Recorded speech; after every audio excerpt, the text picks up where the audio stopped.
Questão 53 do vestibular da URGS de 2024, e assim, vai dar um trabalhinho, e eu já sei disso porque, olha só, eu tô vendo aqui que essa figura que eu tenho que calcular a área é composta por um triângulo, mas também por um quadrilátero, que não é um quadrilátero tipo um paralelogramo ou um trapézio, que tem alguma coisa paralela aqui. Então, a primeira coisa que eu vou tentar fazer é ver se esse quadrilátero tem alguma relação com o quadrado, ou então com aquele outro triângulo que talvez seja mais fácil de calcular, senão eu vou ter que desmembrar esse quadrilátero em áreas conhecidas. E aí, o que que a gente pode observar aqui? É que, bom, esse triângulo, que é um dos que eu tenho que calcular, ele está nesse triângulo maior, que é o triângulo AMD. Então, vou desenhar aqui o triângulo AMD. Nesse triângulo, tenho certeza que aqui é um ângulo reto, porque ele foi construído utilizando os lados do quadrado. E eu tenho ali o triângulo que eu estou comparando, que é o M M nada, ANB, que também vai ser um triângulo retângulo, por causa da construção. Ele me disse que isso é um quadrado de lado 1, então eu sei que aqui é 1, e que isso aqui tudo é 1 também, então eu sei que essa medida é 1 e essa medida é 1. E ele me disse que M e N são pontos médios, então quer dizer que aqui vai ser um meio e aqui vai ser um meio. Aqui também vai ser um meio. E aí o que acontece é que eu vou ter esse segmento AM valendo um meio e o segmento BN valendo um meio. Como a gente sabe que a área de um triângulo qualquer é base vezes altura sobre 2, o que eu já concluo olhando isso aqui é que esses dois triângulos vão ter a mesma área. Porque, gente, se eu tenho um triângulo e eu vou fazer base vezes altura, ele tem três lados, eu posso pegar qualquer um desses lados como base. E a altura vai ser o segmento perpendicular a este lado, que vai até o vértice oposto. Então, aqui eu tenho uma base, um meio e altura 1, e aqui eu também tenho uma base, um meio e altura 1. Meu triângulo só está deitado, mas ele vai ter a mesma medida de área, né? Então, tem a mesma área. E, além disso, eu estou vendo que aqui tem um triângulo que é comum, que é o triângulo AMP. Ele estaria, tipo, aqui assim e aqui assim. Que acontece? A área que eu estou buscando calcular é essa área que está aqui, que seria a área do triângulo AMD, sem esse triângulo AMP que eu marquei. E a outra área que eu preciso calcular, que é aquela que eu falei no início, que é meio complicada, ela é a área que eu vou ter quando eu tirar esse mesmo triângulo AMP. Então, o que que isso quer dizer? Se eu tinha duas áreas que eram iguais e eu estou tirando a mesma área dessas duas, então quer dizer que o que sobra é igual. Ou seja, se eu quero calcular a área sombreada, eu não preciso calcular essas duas áreas aqui. Posso calcular só essa área do triângulo e eu vou saber que ela é igual a essa, pelo que eu já comentei, então é multiplicá-la por 2. Então, já sabemos o caminho, vamos calcular a área daquele triângulo, que é o triângulo APD. O que que acontece nesse triângulo? Ele tem essa medida de lado que é 1, que é a hipotenusa, porque está oposto ao ângulo de 90 que o exercício deu, né? Esse é um ângulo construído pelo exercício, isso não teria que acontecer necessariamente. E aí o que acontece é que eu preciso ou achar essa altura, que seria a altura relativa a esse lado, mas não tá me parecendo muito bonito isso. Ou então teria que achar cateto e cateto, porque como ele é um triângulo retângulo, eu posso fazer essa área fazendo cateto vezes cateto sobre 2, né? Porque já tem ali o ângulo de 90 graus da altura. Beleza, é por aí que eu vou. Tá, só que eu não tenho nada de ângulos aqui para fazer uma trigonometria, não adianta tentar um Pitágoras, porque me faltam duas medidas. Então, eu vou buscar o que que eu sei de geral que funciona para vários triângulos e que talvez eu possa aplicar aqui. E o nome disso é semelhança. Só que eu não posso sair fazendo semelhança, eu preciso ver se realmente existe uma semelhança entre esses triângulos, porque eu estou vendo vários. Então, vou botar aqui um ângulo para ver se existe. Então, vou chamar esse ângulo aqui de alfa e esse ângulo aqui de beta. Esses dois ângulos são ângulos construídos ali no triângulo. Vou fazer ele aqui assim. É tipo assim. É o triângulo A, B, D. Aqui é 1, aqui é alfa e aqui é beta. O que que acontece? Se eu saio desse triângulo e olho em relação ao triângulo AMD, que era o que eu tinha falado antes, então eu vou ter isso aqui. A, MD, que é um triângulo que eu tenho mais lados, né? Por isso que eu quero saber dele. Eu sei que ele é um ângulo reto aqui, é esse aqui, né? Aqui embaixo era o 1,5 que eu tinha marcado. Aqui a altura 1. E eu sei que o ângulo aqui em cima é alfa, porque eu chamei ele desse jeito. Ele compartilha esse ângulo alfa com o triângulo APD. Aliás, aqui é P, né? Não é B. PD. Então, eu sei que aqui também vai ser alfa. Se eu tenho dois ângulos, isso já é suficiente para afirmar a semelhança por causa da soma dos ângulos internos de um triângulo, que é sempre 180 graus. Então, se eu sei que deste triângulo aqui, eu vou ter que alfa mais beta tem que fechar 90, que é o que falta da soma dos ângulos internos, visto que eu já tenho um ângulo de 90 aqui, então, neste outro triângulo, porque eu já tenho 90 e aqui em cima é alfa, obrigatoriamente aqui vai ter que ser beta. Então, sim, os triângulos são semelhantes. Vamos lá, então, fazer essa semelhança. Para começar, se eu estou fazendo essa semelhança, eu acho ruim de enxergar ela quando os triângulos eles não estão com os lados correspondentes da semelhança na mesma posição. Então, eu vou trocar isso, eu vou só redesenhar esse triângulo, colocando o ângulo de 90 aqui, neste canto, que nem está posicionado já nesse triângulo aqui. E aí, eu tenho aqui o ângulo de 90, vou botar aqui o beta e aqui o alfa. Ou seja, aqui no beta ficou o A, aqui no 90 o P que já tinha, e lá em cima o D. E eu sei que essa medida, que é o que tem entre beta e alfa, vale 1. Então, essa medida aqui vale 1. Essa medida aqui é o PD, que eu preciso descobrir. Essa medida aqui é o AP, que eu preciso descobrir. E agora eu vou fazer a semelhança entre esses dois triângulos. Quando eu monto a semelhança, né, já afirmei que eles são semelhantes, então eu posso estabelecer uma proporcionalidade entre os lados. O que que isso quer dizer? Quer dizer, vou fazer aqui do lado, que PD, vou marcar ele. Então, PD está para 1. Vou fazer bonito, tudo na mesma cor. PD está para 1, assim como AP está para 1,5.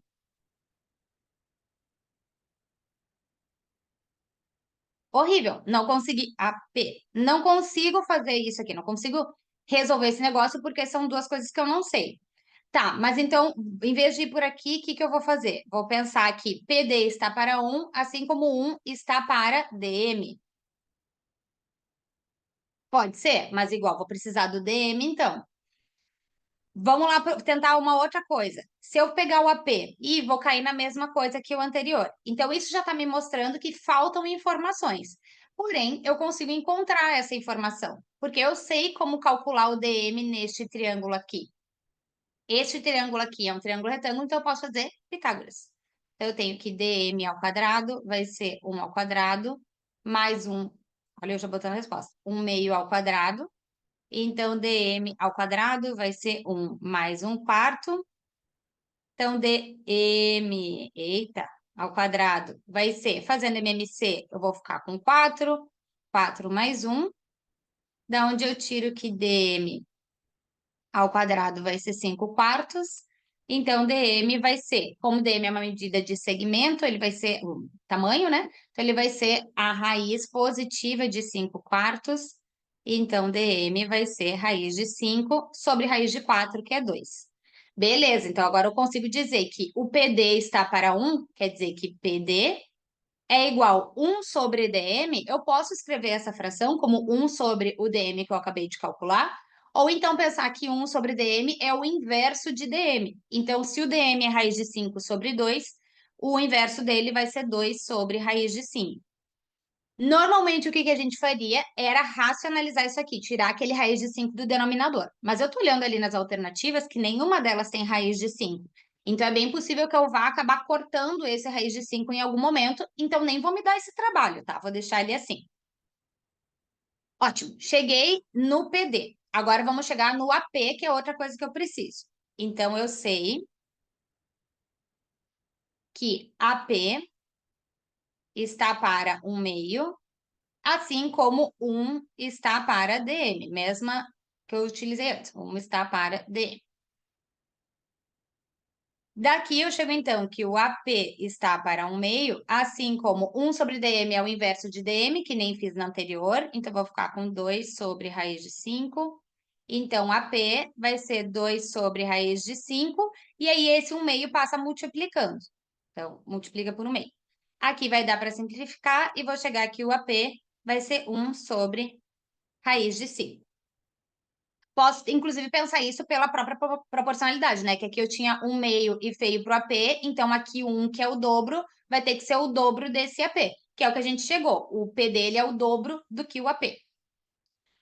Enfim, podemos calcular, então, a área que a gente quer, que é a área do triângulo APD, que vai ter como base AP, que é 1 sobre raiz de 5, vezes a altura, que é PD, que é 2 sobre raiz de 5. E como isso aqui é um triângulo, é base vezes altura sobre 2, então vezes 1/2. Então, quer dizer que a área desse APD vai ser, esse 2 simplifica aqui, vou ficar com 1 vezes 1, que vai dar 1. Raiz de 5 vezes raiz de 5 é a mesma coisa que raiz de 25, que vai dar 5. Então, eu cheguei que a área do triângulo é 1/5.